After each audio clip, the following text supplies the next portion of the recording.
Hi, and welcome to this week's Three Legs, Four Wheels F1 podcast. It's Paul here with... Sean. Chris. Lee. And joining us tonight... Kieran Thompson. Hi, Kieran. Hello, Kieran. Hi, thanks Hello. for coming along. Do you want to tell the listeners who you are and how you've ended up on the show? Make it exciting. I'm the man who has the idiot dad who texts me about Liam Lawson all the time. It was meant to be better than that, wasn't it? I was expecting more. We brought you on because of your special skills. Kieran, start loosely with the plot of Spider-Man No Way Home and work from there. I am Kieran Thompson. I am the Isle of Wight's #1 and only new music show DJ who hosts the new music show Sundays from 7 p.m. on Bectis Radio. I also watch Formula One. And has an extensive library of knowledge.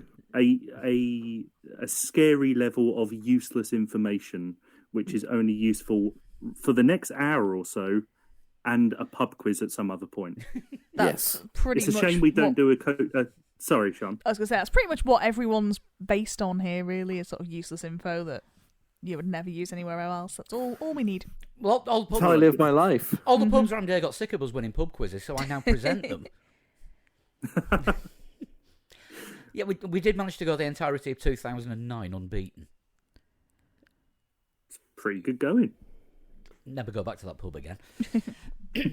Didn't spend any money in there either because it's always beer vouchers. Anyway, we'll get back on topic at some point. Just start off with an apology. Sorry we didn't do a show last week, but I got hit with COVID. We couldn't get Nico Hulkenberg in to fill in for me, so I did actually try. I tweeted him.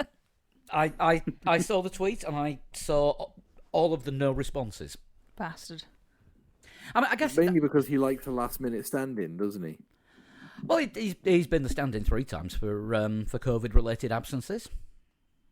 3 times, 4 times, 4 times now. But once didn't make it to the grid. Oh, we can actually say it was on the show last week, but we didn't actually make it to record. There you go. All right, that one, swing and a miss. Right.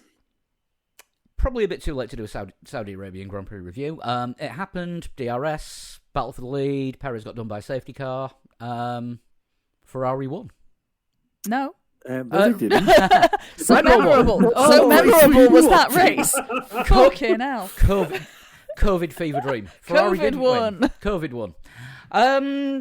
Bloody hell. Oh, God. Fuck the race. Let's talk about the cars, because that's 2 different races we've had now on 2 different types of tracks, and we've seen really close racing with cars that can follow each other. So Yeah. that's my take from this, is especially if we can go to Australia this weekend, which is kind of going to cover all types of tracks, as in like circuit, street, and then whatever Albert Park is.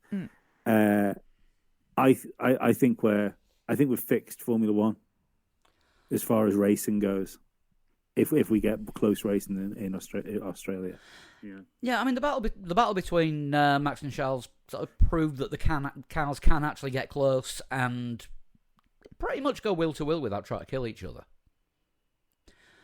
and not actually lose time fighting for position as well, which I'm not used to seeing that in F1. It's been a long time since we've had that. Tell that to the Alpines, but it was the fact that you can get past somebody and then not immediately get your downforce stripped off you, so you end up dropping back 2 seconds. So you can fight back and try and get past somebody. My only concern is that was down to the DRS situation. And then the other thing I thought was, is that what Australia is trying to copy with all its weird, like 4 DRS zones and 2 activation points? Is it 4 DRS zones, though? So it's 4 separate DRS zones, but only 2 activation points. So if you have DRS at 1 activation point, you will get 2 DRS zones, one of which is around a curve, which is exciting. Yeah, it's the straight, isn't it? Essentially, it's the straight with the chicane in the middle, and then It's the not a start straight. finish. Yeah, It's the straight with all the corners on it. yeah. That, It's Grosjean Straight. yeah, Just like that famous drag strip, the Nordschleife. Hey, Absolutely. don't knock the final straight on the Nordschleife. It gives you time to open a beer, smoke a cigar, and then you apply the brakes. Unless you're driving it in the wet. Has anyone seen Jimmy Broadbent's latest video on Gran Turismo 7? Yes. No. He decides to race a Turbo 911 on the Nordschleife in the wet. It's dead funny because I don't take like live television apart from live Formula One races into the house anymore. YouTube has now decided that Jimmy Broadbent is my breakfast television viewing.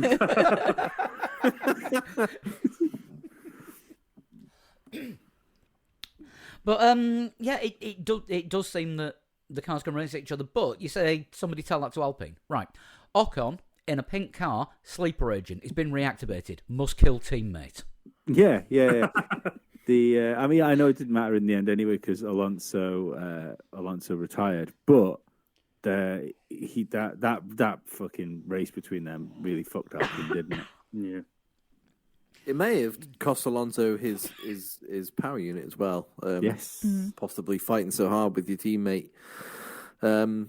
We like this new Formula One. We actually put this forward as early as one of our first podcasts. Saying this is what needs to happen to Formula One, and it's kind of happened. So we can't complain too much. But at the same time, do we have too much power? Is what you're getting at there? No, not at all, not at all. But the strange thing is, when it comes to a team game, you would expect the team to be on the radio. Otmar said they were allowed to race freely, but you'd expect them to get on the radio and just say, "Look, just allow this guy to go ahead for a few laps, and then if he's not as fast as he thinks he is, we'll swap you again." But that never happened. No. As for the way they've always done it, that's just how it happens. Then all of a sudden, but can you really do that on Alonso? Can you really do that on Ocon? I don't know. When Ocon came in 6th in front of Lando, you went, oh, he quietly had a very good race, didn't he? Then you think back 30 laps and goes, no, he was trying to kill Fernando Alonso, wasn't he, earlier on in the race? Forgot about that bit. Yeah, I think it's hard to tell Ocon, don't overtake Alonso because he might be quicker than you. It's hard to tell Alonso, let the guy 13 years younger than you skate off into the distance a bit. They're just not going to do it, are they? It's two pretty big egos, isn't it? Yeah. So is it a team in that respect? That's probably the... It was last year in Hungary, wasn't it? That was probably the best duo performance. As was Williams last year as well. That was Hungary as well, wasn't it? When Russell had not as bad as obviously, but he said sacrifice my race, to save Nicky's if we need to, and obviously Latifi and Russell both scored points in that race.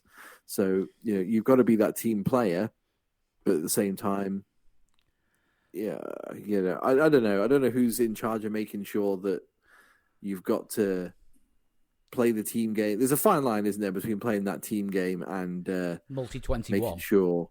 Yeah. I mean, you don't want a multi-21, do you? I mean, talking about other things that came out of Saudi Arabia, somebody did send me a message this week saying, "Is there a more iconic duo in Formula One than Latifi and a wall?" Oh, I mean, given the last few races, no. I mean, Latifi crashes, out comes a safety car, Max wins. Is he on free Red Bull? he shouldn't need it. His dad has all the groceries, doesn't he? That's what he does in Canada. Maybe his dad gets the free Red Bull to sell. Maybe. That one of our favourite phrases in our household has become, "Oh, it's fucking Latifi again," which isn't ideal. That shouldn't be your catchphrase as an F1 driver. A Facebook group that I am part of that chats about Formula One, he gets called Benefi. I do feel like without Mazepin and Giovinazzi, there is going to be a lot more focus on Latifi this year, and he's not started well. Yeah. Yeah, Williams are still a worry. You know, two races, two iffy performances. I think that might be the worst car this year. I think so Yeah, too. it's Yeah, not- it's looking not at it. looking good. By. It's not good. You've got someone a clear, not a power struggle, but definitely a management unbalancing for 3 or 4 years, which unsettled the team massively. Then they went into debt big time, got bought out by an American firm who went, we've got so much money that we don't need Claire Williams and we don't need pay drivers. We're going to do fine. We're going to hold on to this one pay driver because we think he's all right. Oh, he's crashed. Oh, he's crashed again. Oh, he's crashed once more. Okay. It's not a great setup to have an F1 team, especially not one of the most successful F1 teams of all time. Yeah, and of course the worry is with that is it doing damage to, I would say Albon's career, but Albon's second career. You know, he could be on his last life now in F1 after being put through the Red Bull meat grinder, makes a comeback, and you know gets to drive an absolute shed. Yeah, but who else are you going to find to? Well, I say who are you going to find to drive that Williams? Probably anyone. Hulkenberg. Yeah, Hulkenberg. Yeah, but the thing with Albon is that if Alex Albon does a really good job this year in outperforms Nicholas Latifi consistently throughout all 23 races, he's the man who's clearly ahead of Nicholas Latifi. That destroys Latifi's career more than Albon's. Albon has then shown himself that he can be a team leader, and I wouldn't mind betting that he could get picked up by anybody who needs another driver, basically. Whereas Latifi, I don't think he can go anywhere else at the moment other than Williams. Well, that's the thing. I mean, nobody's looking for a pay driver, even with what he brings. And I think mainly because of his reputation for being occasionally quick at best. I think we've kind He of can't given put it in him... a wall in Australia, can he? He can't do that. I mean, he can. Sorry, Sean. He will find a wall if there is one. I think that's how he runs. But I think we've kind of given him a little bit of a pass, haven't we, the last couple of years, because we've known George Russell is brilliant. So anyone who's getting out, anyone would get outshone by him. Albon did very well in F2, looked all right in Red Bull until it started to go a little bit wrong. We don't necessarily think he's necessarily going to be like future world champion. If he is also comfortably outperforming Latifi, then yeah, Latifi just has nothing more to give, really. Except for the squillions of dollars a year. Yeah, but he's spending all that on front wings. Yeah, true. I do have the nice vision of at Melbourne when Latifi has his inevitable crash and the clerk of the course just turns up and goes, but we widened the track. But that's the problem. You've widened it. You've put it closer to the wall. You're inviting it. Yeah, you widened my car as well. What do you expect me to do? So the other big F1 news of the week is we're going to Vegas. Well, we're literally not going to Vegas because it'll cost a bloody fortune. But F1's going to Vegas. Bless you. Bless you. From 2023? Yes, it's not. Thankfully, it's not happening this year. They've not managed to shoehorn another race in. Although, is there anything replacing Russia officially? I can't remember what the news was about that. It's not been officially announced yet, but it's looking more and more likely it's going to be Qatar. Okay. Back at Lusail again. Yeah. I thought they weren't doing that because of the World Cup this year. I think lots and lots of money may have been exchanged. It's possibly part of the World Cup opening ceremony. But yeah, I think the other hot rumours were Turkey and Malaysia. Yeah, Malaysia seems to have sort of dropped off the radar, and Turkey isn't getting mentioned as much. But yeah, it looks like it's going to be another one back at Lusail, which it's an all right circuit. It was a bit of a boring race, wasn't it, last year, if I remember rightly? I can't remember it, so I'm going to say yes, it probably was boring. It's the Alonso podium, wasn't it? I think it might have been. Third in that. I mean, it's a bit rich of them to go, we're not sure about Russia's political dealings right now. We're taking the race from you. Now get me Mr. Qatar on the phone. Yeah. Welcome to Formula One, kids. I thought that was hilarious when that was cancelled, because it was like, yeah, we're not going to Russia. Next, Saudi Arabia. Yeah, there is a... Ignore that massive fire about 9 miles away. That means nothing. Yeah, even Max Verstappen, wasn't it? Was it Friday practice where Max Verstappen was like, I can smell something burning. Is that my car? I was like, no, just ignore that. We don't want to talk about it. Is it Roman Grosjean? No, it's not Roman Grosjean, right? It's just a fire in the distance that we don't talk about. That's why the drivers' meeting went on so long. They just wanted to keep them cooped up in a room so they couldn't see it. But look, it looks like it's Losail again. But no, the Vegas Grand Prix, and it's going to be held on a Saturday night. For Which us. is... Or for them. For them. Yeah. I'm not being somebody who's super up on American sports. I've never hidden that fact in the past. What is on for sports fans usually on a late Saturday night, because it will be late for most of the US if it's a night race in Vegas. Yeah, it's UFC or boxing in Vegas would be the other option. Yeah. Aren't they doing it on Saturday to keep it away from football? Well, yes and no, because it's Thanksgiving weekend. It's a big NFL weekend with 3 games on the Thursday and the rest on the Sunday. But the reason that the NFL don't play on Saturdays up to December is college football, which actually gets bigger attendances and sometimes bigger TV ratings. And 10 o'clock Pacific time on a Saturday night, all the games will have finished. So that way it's not gonna clash with them, and of course it makes it, because they want a night race because they want to show the Las Vegas Strip with all the lights off. So they can't really hold it 10 o'clock on a Sunday night Pacific time, because you're already into 1 a.m. on the East Coast. Yeah, and 5 o'clock Monday morning, 6 o'clock Monday morning in Europe, where the majority of your audience is, you're not going to get anything there. So by having it on a Saturday night, it kind of makes it at the same time as the Australian Grand Prix, the Japanese Grand Prix, for European viewers, and for worldwide viewers.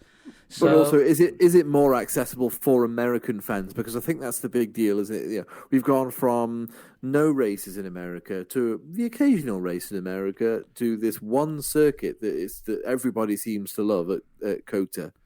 And then we've got now 2 this year with Miami joining, and it's Fake Yacht Club. Don't forget the Fake Yacht Club. Fake Yacht Club, and now there's going to be 3 races in America to try and boost this huge market in America to tap into, which I think is a great thing for the sport in general. I've seen people like Sean Kelly, Virtual Statman, saying that he's seen people out in the streets wearing F1 merch now, which he would never have seen years ago. It's only really in the last couple of years that Formula One has really come into the fore in the US. But the race has to be accessible for that audience, if you know what I mean. Yeah, it's going to be Sorry, I was just going to say it's going to be disappointing to a lot of newer American fans who are going to wonder why halfway through the race Will Buxton doesn't interrupt it all to explain what's going on. I mean, all he needs to do is pre-record a bit saying, the one who crosses the line first wins. I like Will Buxton. I think people should stop being mean to him. Genuinely, one of the nicest people.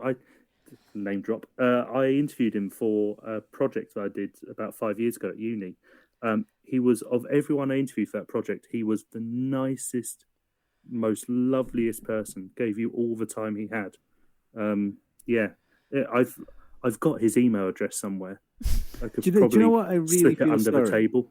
I really feel sorry for him for the stick he's getting for Drive to Survive, considering, because essentially he's just a TV presenter, and what's happened is he's been took into a room with the Netflix crew, and they've sat there and they've passed him a load of lines and say all those for us, please, in a Will Buxton type fashion. Thank you very much. You make it sound like a kidnapping. I probably was. Probably was.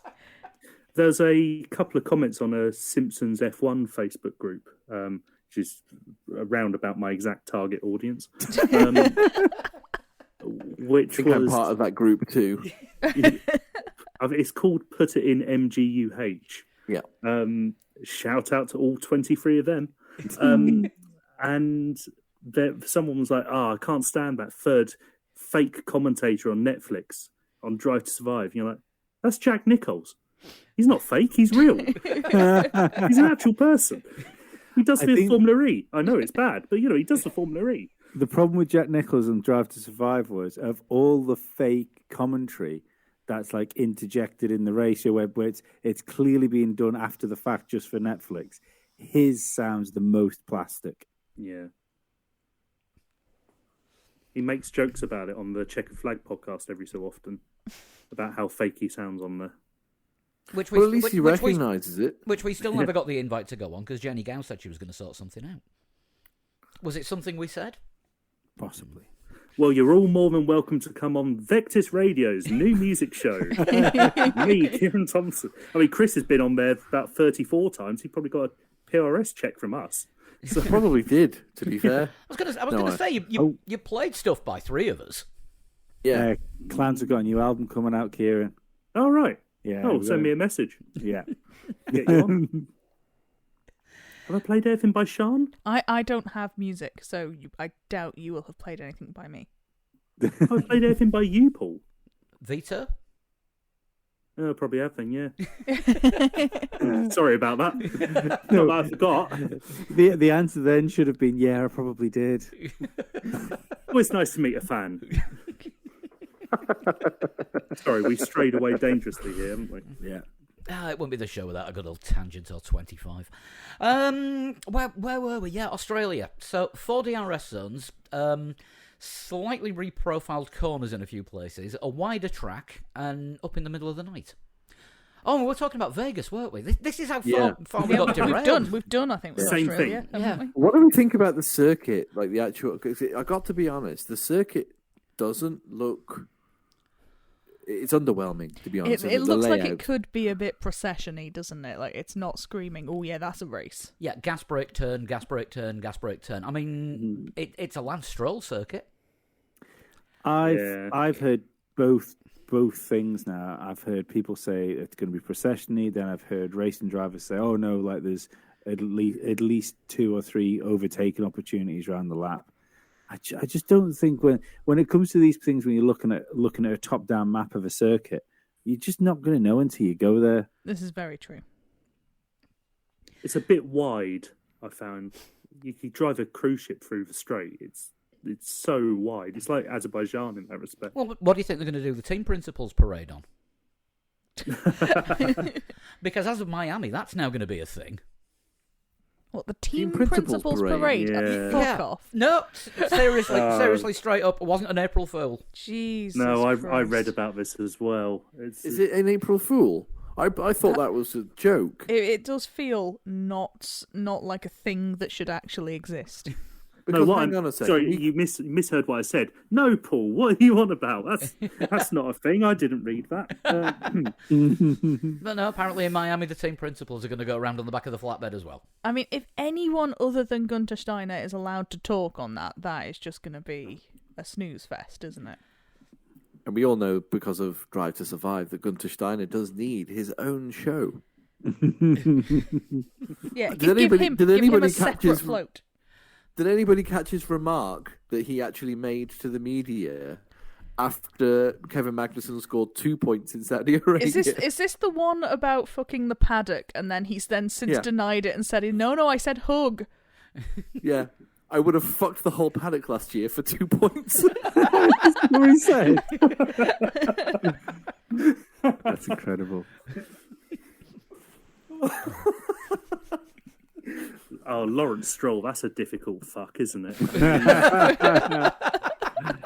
There's I don't know. ugly people in that paddock. Kieran, you're going through people in the paddock thinking, yep. No, not Lawrence Stroll. Oh, yeah. Mick, yeah, have a go at Mick. Yeah, Lawrence- a few years Lawrence younger. Stroll, Lando, you can't fuck Lando. You can't do that. Lawrence, oh no, that's it. That's the limit. I don't Well, know. I Lawrence don't- managed to I don't fuck know, coming- Williams and Aston Martin. Coming after last year's Drive to Survive, it's a miracle Lawrence Stroll's actually got 2 kids after that. You've got 15 minutes. To prove I'm serious, you've got 7.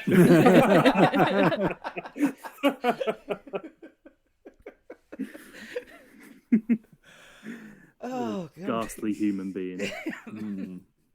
It's such a shame that one of my favourite drivers, Seb. I mean, 10 years ago, I wouldn't have been caught dead saying that, but one of my favourite drivers, Seb, is in almost like a dictatorial relationship with Lawrence Stroll. I mean, Stroll Jr., he accepts it because he is spawn of Stroll, but Seb, it just seems like it's cruel. Hashtag free Sebastian Vettel. Seb. When you buy one Seb, get one free. Respect to Sebastian Vettel, though, for sticking to the old calendar and starting the Formula One season in Australia.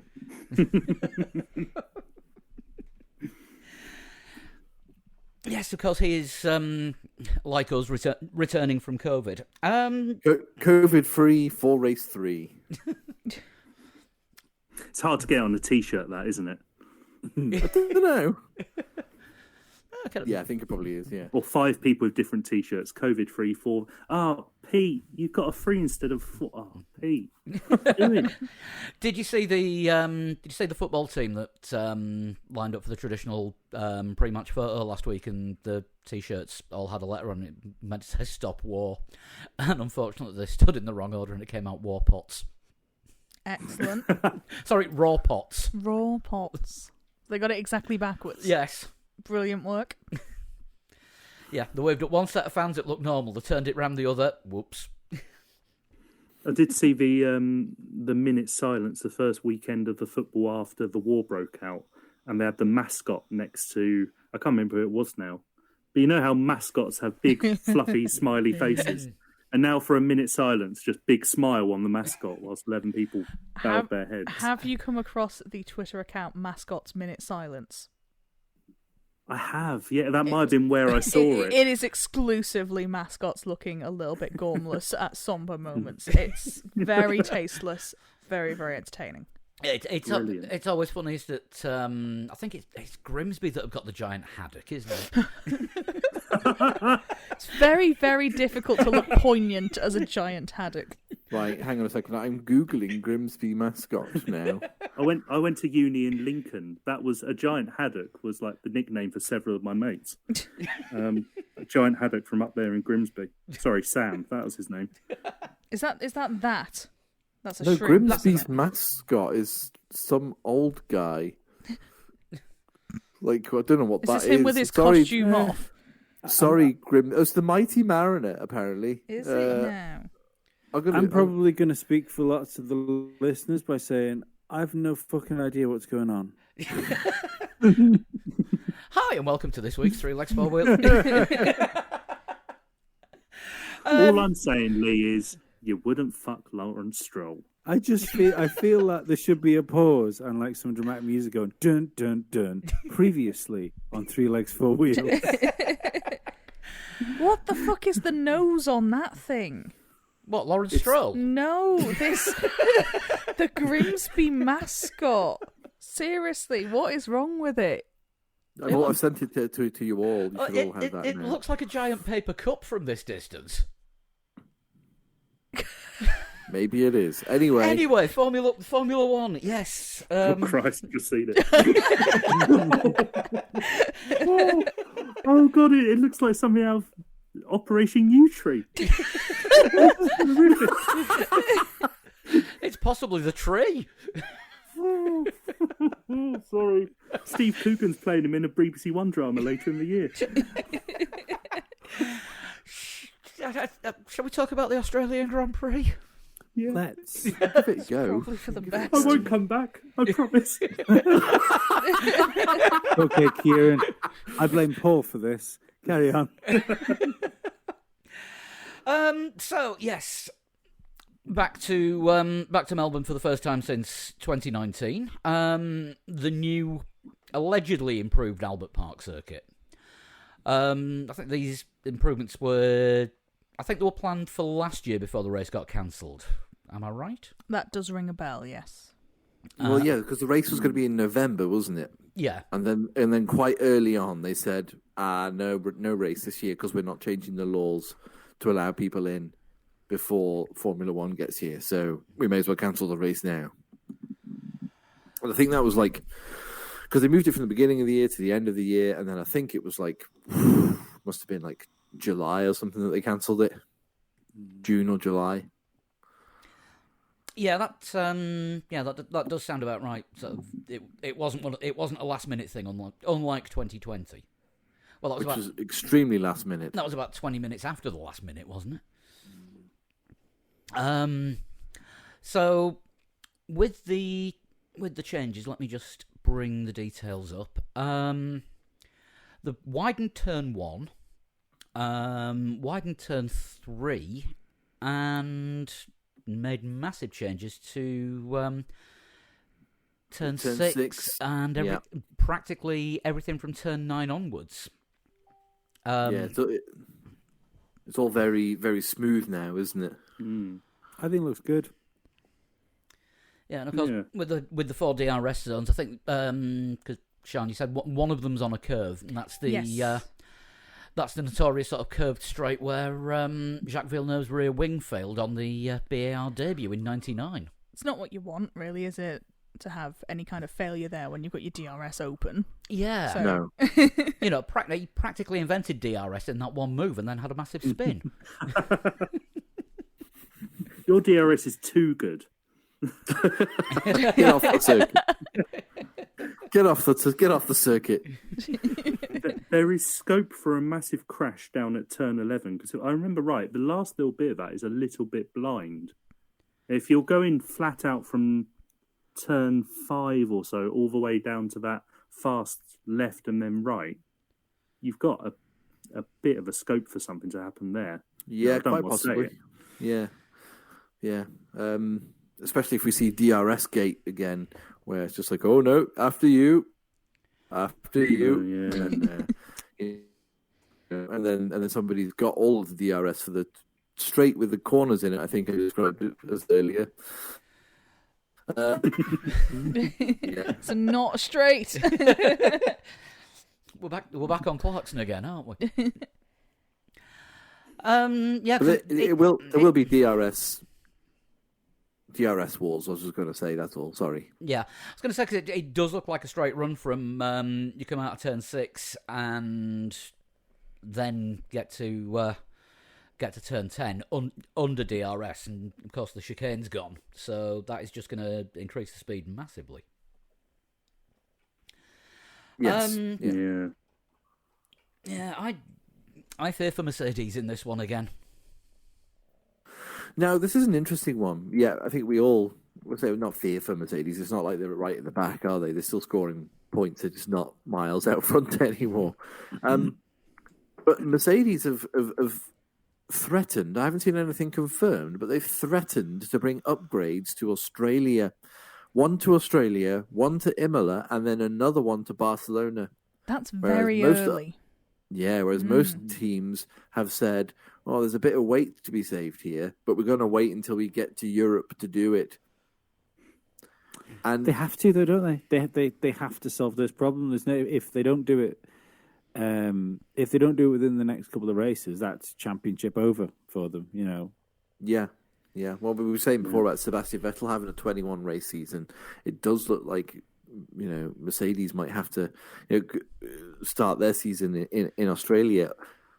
They're quite clearly the third best car, but they're quite far ahead of everyone behind them as well. But they're like a distant third, clearly far behind Red Bull and Ferrari, but quite far ahead of anyone behind them. The two most interesting things I think going into Australia is going to be where McLaren and Mercedes end up on the grid, because McLaren looked really good in testing, or first test before everything went fucking nuclear on them. Mercedes, I mean, they might have a good car if they can sort this porpoising problem out so that they don't have to keep running it so high. And it's the first race where they've been able to get back to home base and gone, well, fuck this, guys. How do we fix it? So I wouldn't be surprised if Mercedes end up with Red Bull and Ferrari. But I also wouldn't be surprised if they stay where they are and it's their season's fucked. Yeah, it might turn out that the result in Bahrain, and 2 Red Bulls conking out yards from the finish, might end up being their defining result. Because they might pick things up and end up steamrolling Red Bull and Ferrari halfway through the year. But that might have been the one thing which decided it for them early on and got them a toe in the door. Yeah, I don't see it happening, though. I think this year's got to be either a Ferrari or Red Bull winner. Yeah. It's too. I agree with Kieran. I think it's they're too far down the road almost, aren't they? Because they're also gonna develop as well. You know, they know that there's weight to be lost. They know that there's improvements to be made to these new generation of cars, and that they're going to bring them. You know, European season is going to be time for updates, and then sort of the last set of major upgrades. Everyone's going to already be planning them. So if you're already 1 or even 2 steps behind, you're always going to be that 1 or 2 steps behind because everybody always, okay, well, that works. We'll move on to the next thing. How can we improve that even more? Because you're still trying to work out your problems that they solved before the season even started. Yeah. Yeah, unless that car is already a rocket ship, unless that sort of zero side pod type design is the way to go, but they just didn't foresee an issue. Yeah, because I mean, they've hit the position now where it looks like they're going all in on the zero side pods and they're having to make the best out of the situation with it. I think they've got to. I think if because don't forget they're going to have X amount of developments already penned in. That it's such a radical design. I don't think you'd be able to adapt something like that. It would be you'd have to rip it up and do like what Force India were famous for it, weren't they? For a couple of years, where they had like a whole redesigned car come the second half of the season. But the difference is they were just looking for the best results they could get before the end of the season, whereas Mercedes need to get it sorted quicker. Otherwise, where they used to be, and just isn't going to be there for them. The other difference there is that Force India would be starting with what would be essentially an evolution of the year before car, and then bringing all the updates, whereas Mercedes can't really do that at the moment because last year's car isn't the car anymore. Yeah. Yeah, I think the closest example is, can't remember what year, but the Williams with the walrus nose. And all of a sudden, halfway through the year, they just scrapped it. And everything about the car everything about the aero package got changed that much. They basically had to go back to pre-season testing and just pick it up from where they'd left that particular development train. And it didn't work for them. Was that in the Ralph years? Ralph and Juan Pablo? Yes, I think it was. Yeah. Yeah, the car was missing sort of half the nose. And half a Schumacher. You got the wrong Schumacher. He'll do. Good luck to anyone employing Dave this season. He's in DTM. Dave is in DTM. Dave Schumacher never doesn't make me laugh. Isn't it really weird how Michael and Ralph Schumacher, the next generation Schumacher is Mick and Dave? It is like sort of older men names, isn't it? It's like they've gone back a generation somehow. I can't wait for that hot new karting prospect, Graham Schumacher. I can't help but think Dave Schumacher should be like the simple cousin. There's still time. Hey, everybody. He is son of Ralph, after all. Let's not praise his lineage too much. Son of brother Ralph. Brother Ralph, man of the cloth, of course. Dare we do any predictions for this? Seeing as Yeah, can do. seeing as we're a bit behind on the predictions, because Chris, we never got yours for Saudi Well, then I Arabia. scored nothing, then, did I? So, in that case, that means I should probably go first for this one in Australia. I think Carlos Sainz is going to win this race because he's been on it right the way from the beginning of the season, and it's usually been something that stopped him from getting further down the line. So I think going to a circuit that obviously he knows Bahrain and Saudi Arabia already, but going to a circuit that has been on the calendar minus COVID every single year since he's been in Formula One, that's going to be super helpful for him. He knows the car now. Charles Leclerc is great, don't get me wrong. I don't think there's anything wrong with Charles Leclerc at all whatsoever. But Sainz pulled back an 8/10 deficit from practice to qualifying and then to the race to Leclerc. And then in Bahrain, it looked like at times he was a faster Ferrari until that safety car. It wasn't just Sergio Perez that it did for. Carlos Sainz was having a really decent race until that safety car as well. So I think Sainz is going to win the race, and I think Leclerc will finish second, and I think Verstappen will finish third.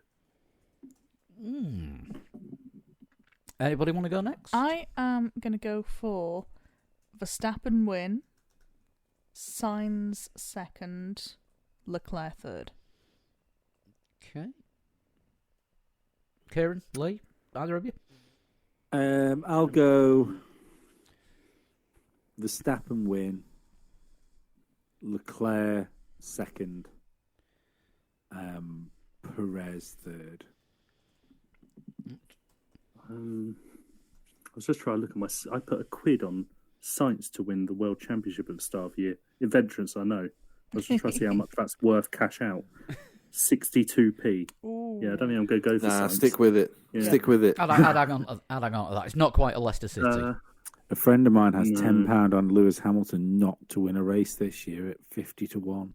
Oh, That could be all right. that could happen. And in that respect, I'm going to say Hamilton. No. You know how this works. I think that the last time I did this, I was part of the audience hive mind. I think I was the only zero scorer that week, that time for it. I'll say, I think Max will bin it, so I'll say a Perez win, Sainz second, Russell third. Mercedes. I'd like to alter mine. There we go. But no. In just when you said Max will bin it, I don't think Max will bin it, but I think Leclerc will bin it because we haven't had crashy Leclerc lately, and everyone's going, "Oh, it's Leclerc 2.0." And My favourite pastry treat. Yeah. So it's going to be Max, Perez, Sainz, another Red Bull 1-2. Okay, and I don't. A strong circuit for Red Bull. I don't think we'll be having crashy Leclercs this weekend as a mid-race snack. So I'm going to go for a Leclerc win, Verstappen second, and Sainz third. Right, I'll get those put on the website. I don't think I put the last ones up yet. Incidentally, crashy Leclerc does sound like something that happens in boarding schools.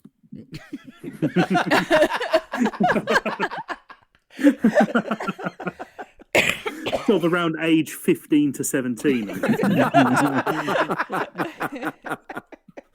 I can't believe I never said to Jane at the start of I try to sneak sweet treats past Jane all the time. I can't believe I never said to Jane at the start of the season, for every race Charles Leclerc wins, we get to have chocolate eclairs. It would have been, you'd have to roll me out the building, but that would have been, I've missed a trick there. But now every time he bins it, you can have crashy Leclercs. Oh, no. Win-win. If you want to take part and do your own predictions, you can go to the website, threelegs4wheels.com, and go to the game section. There's the prediction league there. Predict the top three, pole position, fastest lap. Whether there'll be a safety car or not, probably will. Let's face it, Latifi's racing. And how many non-classified DNSs there are. And that one's going to be running all season. Right. Have we got anything else that we need to do? I don't know.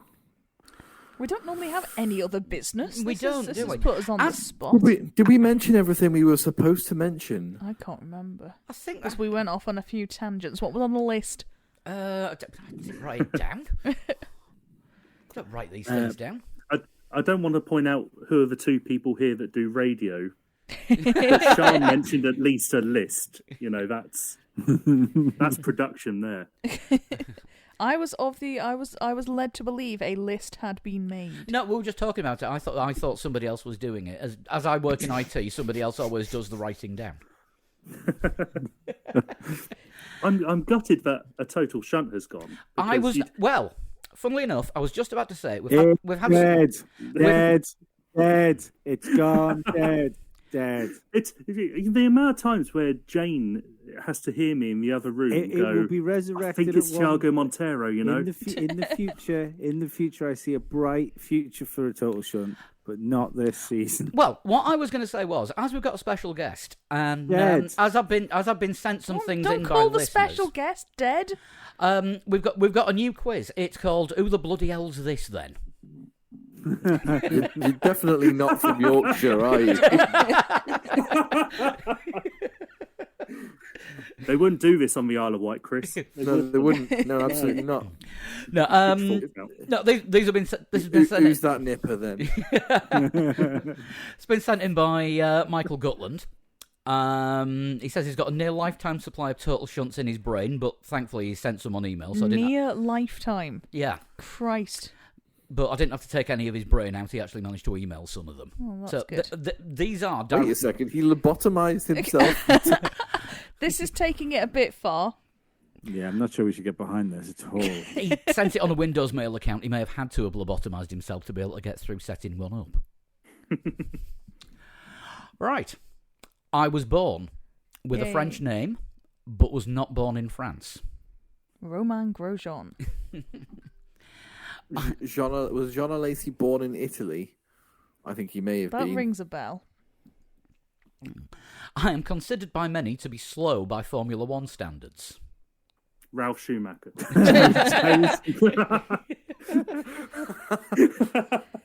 Literally the Ralph of Schumacher. And I am the predecessor to one of Formula One's finest and most revered. Predecessor? And I need a guess. The predecessor to Formula One's finest and most revered. Is it going to be a thing?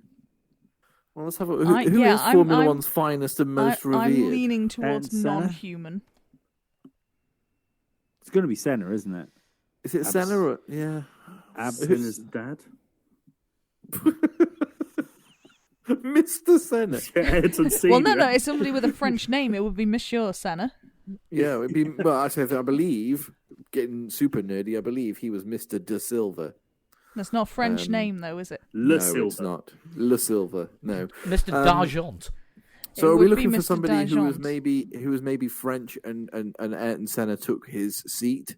French sounding, not actual French. Yeah, French sounding. Unless he's more of a Prost guy, this guy. But Prost was French. Yeah, that's what I mean. Was he born in France? What's the thought- I- clue? I I've got a would've- French name, but I wasn't born there. Yeah. Yes. Did Thierry Boutsen race under a Belgian license? That vaguely rings a bell. I think he we should did. go Thierry Boutsen for a start. Yeah. That seems reasonable. Right. Clue 4. I've had several gaps in my Formula One career. Once was for financial reasons, and another because drivers thought it was too dangerous to be racing in my vicinity. Could still be Grosjean, to be fair. I require an excellent and responsive braking package, otherwise you may hear complaints, poor lap times or worse. Yeah, this Grosjean. sounds like Romain I Grosjean. literally Yeah. said Grosjean on the Switzerland. first Rambo clue, break. and no one listened to me. No, Sean is correct. I'm pretty sure Romain Grosjean was born in Switzerland, He but was. races under a French Is- license. Is clue 6 Ow My Hand? Clue 6 is, since 2009, I have been responsible for 6 first lap accidents. Sounds It's about right. It's right. Roman Grosjean. Grosjean. Replace Piquet. Right. He replaced Piquet, but the My predecessor record is to one trying of to- Formula One's great Hang on, the predecessor to one of Formula One's most revered, is that Kimi Raikkonen? Maybe. Mazepin. Is one of the Replaced him. clues my crowning achievement was trying to kill 2 world champions in one corner? Brackets and failing. Clue 7. I can clearly be seen from Fernando Alonso's onboard camera during the frightening crash at the 2012 Belgian Grand Prix. I feel like we might be onto something I here. think I we're feel like here. Sean got it on guess one. I literally, like, French but not born in France. Grosjean was the first thing that happened. Switzerland. Yeah, he was born in Geneva. I Yeah. think. Yeah. Yeah, I'm veering away from Thierry Boutsen. Sorry, Yeah. Chris. No, you're absolutely right thing to do. Only fucking Roman Grosjean would lie about being French. Weird thing is, Oh, no, he's gone. Geneva Airport is right on the border between France and Switzerland. If you leave Geneva Airport by the wrong exit, you're in the wrong country. And it's not a lie. My old housemate used to live in Geneva, but she would pop over the border to France to do her shopping because it was cheaper to travel to France and do your weekly shop than to shop in Geneva. Sounds Yes, like no, living on shopping the in Isle of Geneva is Man. ridiculous, yeah. We used to do that on booze cruises to Calais from Bradford. It's a strange boat route, that. Down the canal. Yeah, trying to get across Channel Ferry up Leeds Liverpool Canal by heck. Clue 8. I'm often associated with the colours black, gold, and red. We're back to Senna now, aren't we? Black, gold, and red. Well, hang on. Lotus was black black and and gold. gold is the Lotus. Yeah, and he drove for them, didn't he? Haas Red. had some red at one point. Haas had a few colours. His hand again? Maybe. Yeah. I won't come back. Clue 9. I was expected to make only one appearance in Formula 1 in 2020. What? Yes, because he was going to test the Mercedes. Yeah, but that was 2021. Sorry, surely, sorry, 'cause he crashed at the end of 2021. I misread. You misread it, but yes. Yeah, therefore giving it away even further. He was supposed to test the Mercedes at the French Grand Prix, if I'm Yes. not mistaken. Mm. But that didn't happen. They had some kind of travel issue, I think, didn't they? Where if he went, he wouldn't have been able to get back to the States in time for IndyCar, or some drama along Something those happened. lines. Yeah, I've got a feeling, did they move the French Grand Prix last year by a week? Oh, who the fuck knows? There was dicking about with the. It sounds reasonable. with the Sounds timetable. plausible. Yeah. Do you want clue 10? Why not? Do we need it? Is this a spaffer? There's 10 clues and a spaffer. I mean, the first clue It's a gave spaffer. it My away. name but- rhymes with Bloman Flojon. I will give you clue 10 and then you can make a guess. Okay. I am not Romain Grosjean. Oh, this is troubling. This is very troubling. We're going to have to start the quiz again. Right, yeah. We've also not. This is the problem. We've been cocky, Hang on so a we've second. not been paying attention properly for the last 4. Is Romain Grosjean a liar? Because He could if he be. is, I still think it might be Romain Grosjean. Driver incognito. First name, last name. Romain Grosjean? I have no idea who you're talking about. It's not one of those things where he's licensed his own name and he doesn't appear in F1 2020, so they've replaced him with Francois. Yeah, Francois Big Trousers. Grosjean.